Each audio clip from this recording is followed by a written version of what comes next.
Good morning, everybody. Welcome to this frosty, cold morning.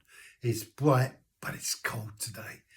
But I think it's going to get brighter.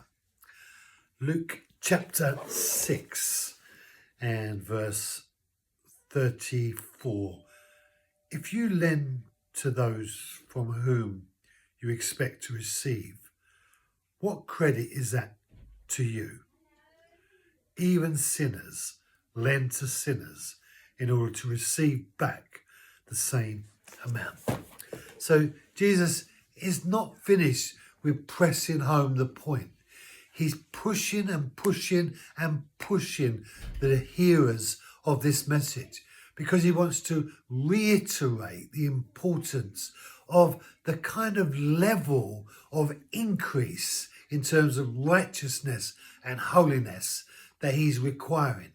You know, God is a holy God, and we have fallen so far from his holiness that our standards are so low by comparison to his holiness. And so Jesus says again in this, if sinners lend to sinners with an expectation that they will receive back, which is what they will, he says they do that. So they do the bare minimum. Even the worst kind of people, those who cross the line, have an expectation and they will expect to receive back what they have lent out. Jesus is wanting to take us to the place of holiness.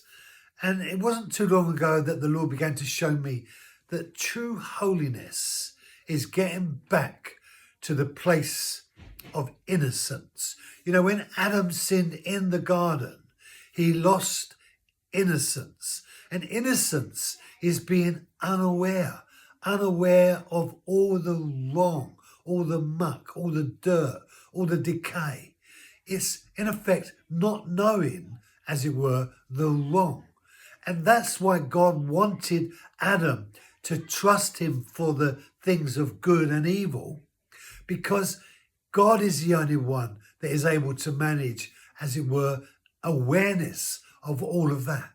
If Adam had only continued to walk in obedience to God, things as humanity would have been so different.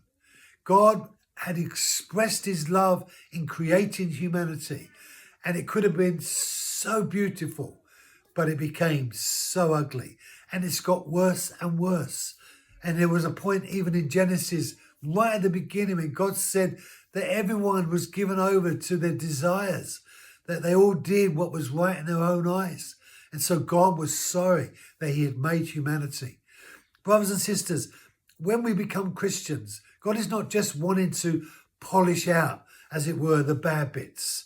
God is wanting to transform us so that we are new creation and that we are, as it were, what we should have been in the beginning of time when God first created us. And the completion of becoming like God is to become innocent all over again. Thank you for joining me. Be blessed. Have a great day. Stay warm. Enjoy your weekend, and I'll see you on Monday.